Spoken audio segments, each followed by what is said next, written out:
Are you one of those people that's tired of seeing out-of-staters move into your town? Do you blame them for all your city's woes? If so, this video is just what the proctologist ordered. Today we look at states that have been the most negative towards outsiders. How'd we do this? Easy. We used AI to search the comments on World According to Briggs that included a bunch of different things like, don't move here, we're full, don't bring your politics, we don't want you, ruining the state, stay in your own state, things like that. We went back 5 years. We tried to go back all 9 years, but the program kept hanging up and just kind of freezing. So we narrowed down the search and extracted enough data that we were happy with for this video. This video has states from across the country with some shocking results. Stay until the end, and I'm sure you're going to be shocked as well. Let's take a look. Number 10, Vermont. Vermont? How the hell did these guys get on the list? I've never really noticed people from Vermont complaining, but apparently they're pissed. They're probably just worried people are coming for their Subarus and maple syrup.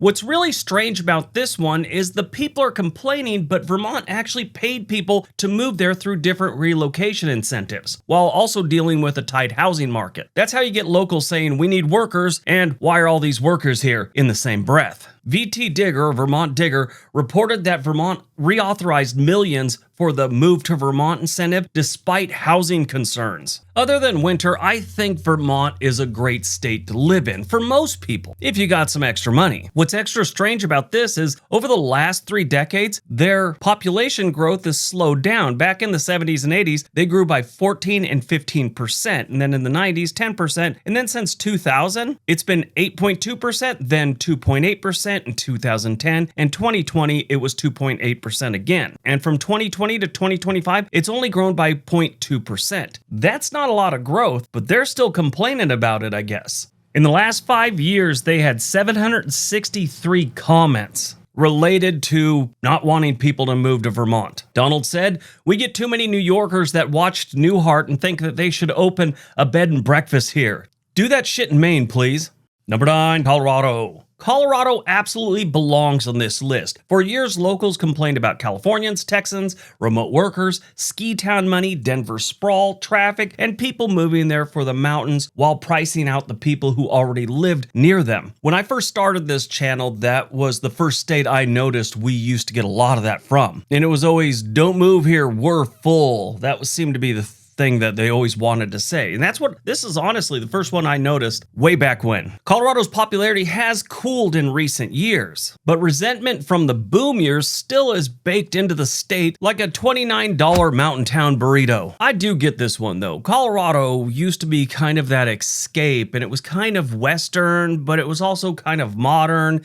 And then all the hippies started showing up there in the 1970s, and then the next generation, then the next generation, then the next generation, and that state has blown up. It has had double-digit growth every single census since the 1940s. 3 of those had over 30% growth. So it's fair if they complain about it, especially if you were like born and raised there, or maybe even your parents or grandparents were born and raised there. You definitely got an axe to grind. I mean, the price of that place has gone up exponentially over the last 2 decades. Colorado had 1,257 comments telling people they were full and not to come to Colorado. Miranda said, we don't need any more Californians, and we really don't need any more homeless. We hit our quota years ago.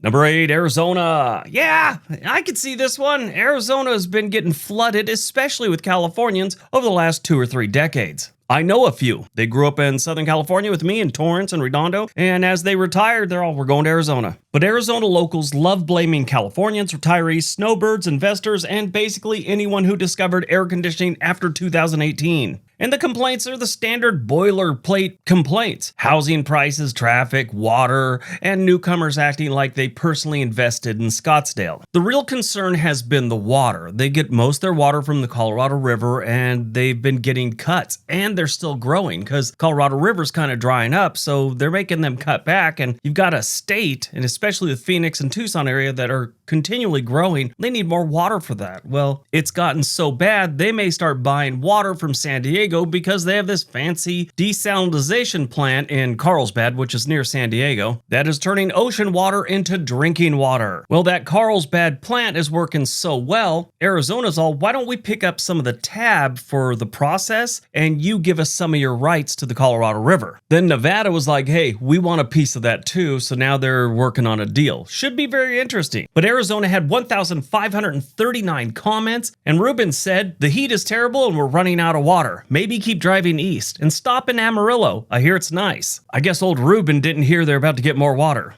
Number 7, Tennessee. Nashville, Knoxville, Chattanooga, and the eastern Tennessee mountain towns have been hit with the classic, "This place used to be cheap before everybody watched that World According to Briggs video complaint." U-Haul ranked Tennessee number 4 for the 2025 growth states, right behind Texas, Florida, and North Carolina. Now, Tennessee was a slow burn for a long time. People were going in, but not like a mass exodus. A lot of Californians moved there. A lot of New Yorkers moved to Tennessee. Believe it or not, a lot of people from Ohio were moving to Tennessee. And then one day, about 5 years ago, it got turned up a couple notches. The only part of this state that hasn't seen that flood is the Memphis area. Nobody wants to move there. But Chattanooga's been solid for a few years now. The city put a lot of effort into drawing people in. Knoxville's had a little increase, and Nashville has always been bringing people in. Back before I was doing YouTube, I had a job I had to do in Nashville. That was about 2009, 2010. And I was surprised how many dudes had those sideburns, those big lamb chop sideburns. I mean, these weren't in fashion anyplace else in the country, but Nashville. I went back in 2017, same thing. Not as bad, but there was still a lot of dudes with them lamb chops on. Kind of remind me how Portland still has those dudes floating around with their World War II facial hair. That was big around 2010 to 2015 with all the hipsters, but here in 2026 you can still see some floating around.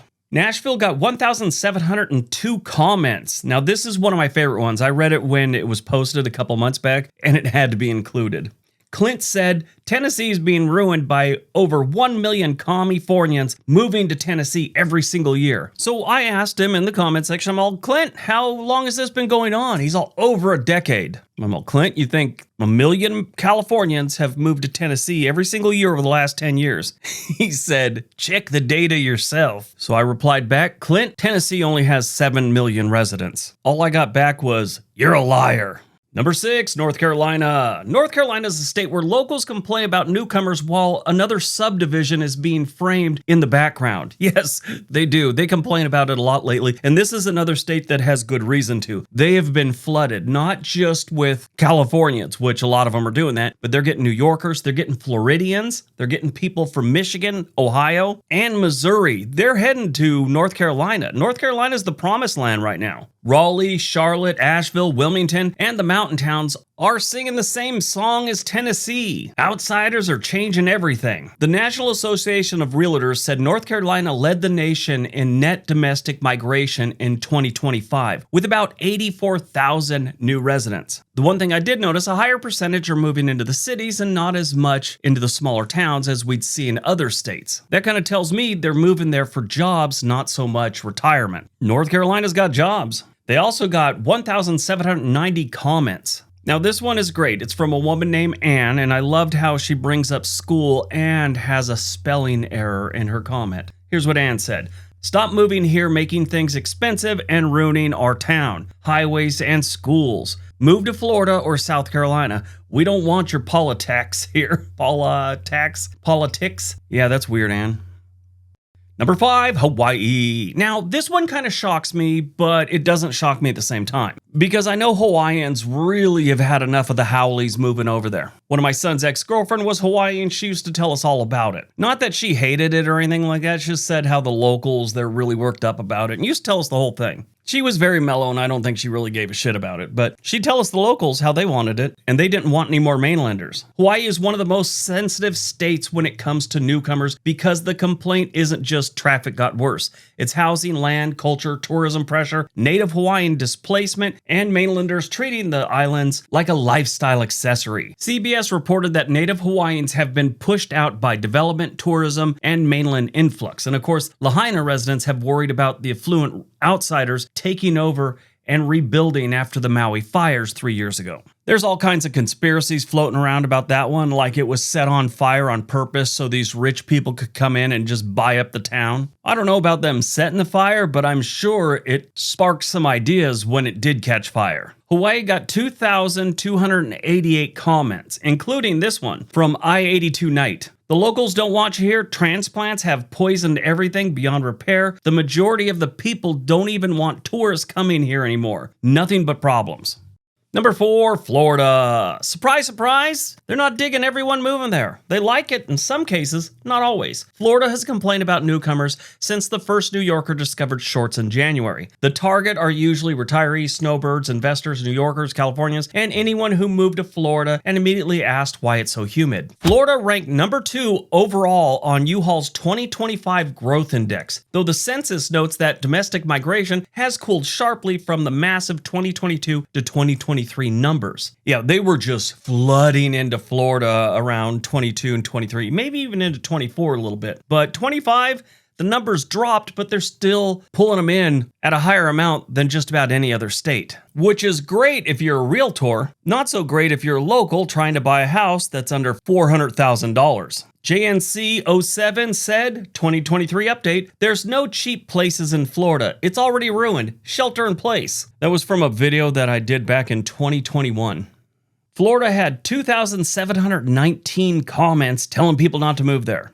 Number 3, Texas. Texas might be the national headquarters for welcome, but don't bring your politics. The complaint is usually Californians, housing prices, traffic, and Austin turning into a tech company break room with brisket. U-Haul ranked Texas number 1 for 2025 growth, and Texas was also second for net domestic migration, according to the National Association of Realtors. Now, this one is another state that has every right to complain, but at the same time, they kind of did it to themselves. They enticed so many companies to come from California, New York, the Midwest, Colorado. They said, bring them on in, and that's a great move. The downside is, those companies don't just come by themselves and start hiring people. No, they bring employees with them. And with employees that move to the state, if they start to like it, they start telling friends. Next thing you know, that one employee with his wife and 4 kids has now moved 3 other families there that are all related to him because he said how nice Texas was. I brought this up before. I grew up in Torrance, California, Torrance and Redondo, and Torrance had Toyota's West Coast headquarters. It was a huge campus. Thousands and thousands of people worked there.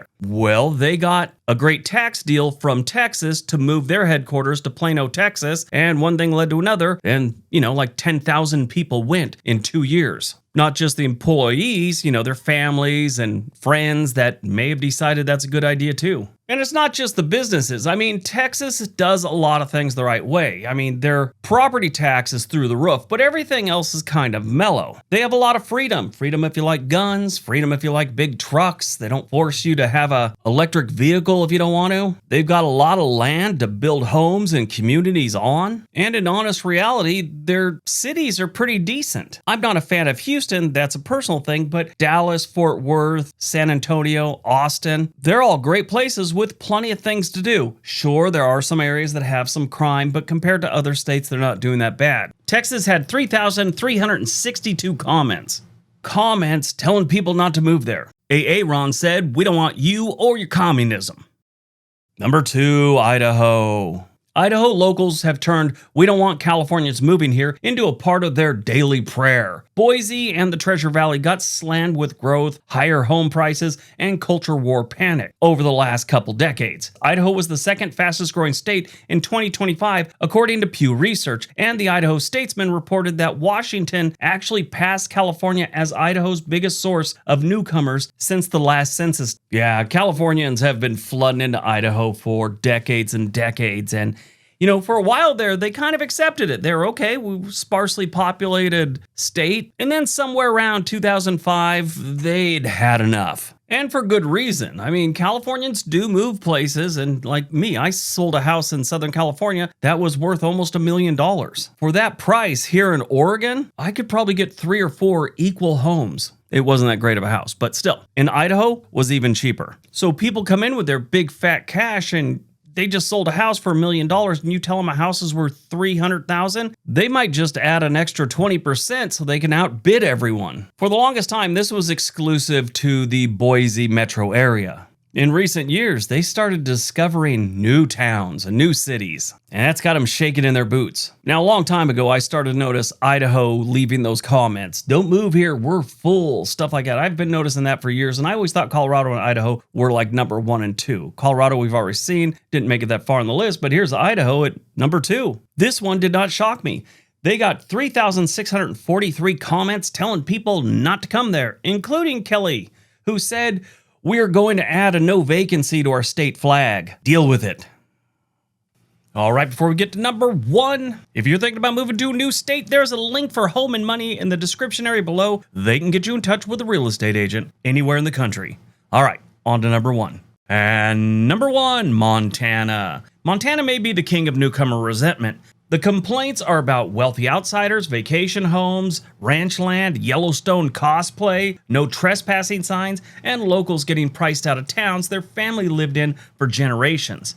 A recent Wall Street Journal report about Lakeside, Montana describes deep local tension over luxury developments, rising costs, infrastructure pressures, and loss of community identity. To say these people are done with outsiders is a gross understatement. I think the biggest gripe Montana locals have is the wealthy. Montana used to be like the Wild West, like that Western vibe. Now it's turned into a playground for the rich and famous. Whitefish has changed so much you see more SUVs than trucks. Even Bozeman is looking a little too polished these days. Montana had 3,723 comments telling people to stay away, and one of them was by Clay. "Don't bring your politics or your electric cars to Montana. We'll run you out of the state." So there you have it. Which one shocked you? I was shocked on a couple of them. I think Hawaii, kind of, sort of. Vermont shocked the hell out of me. And Montana at number 1. I thought Idaho would be number 1. Let me know in the comment section. Alright, that's today's video. If you enjoyed this one, you're really gonna love this one. It's about towns that were saved by some really weird things. Everyone have a great day. Be nice to each other.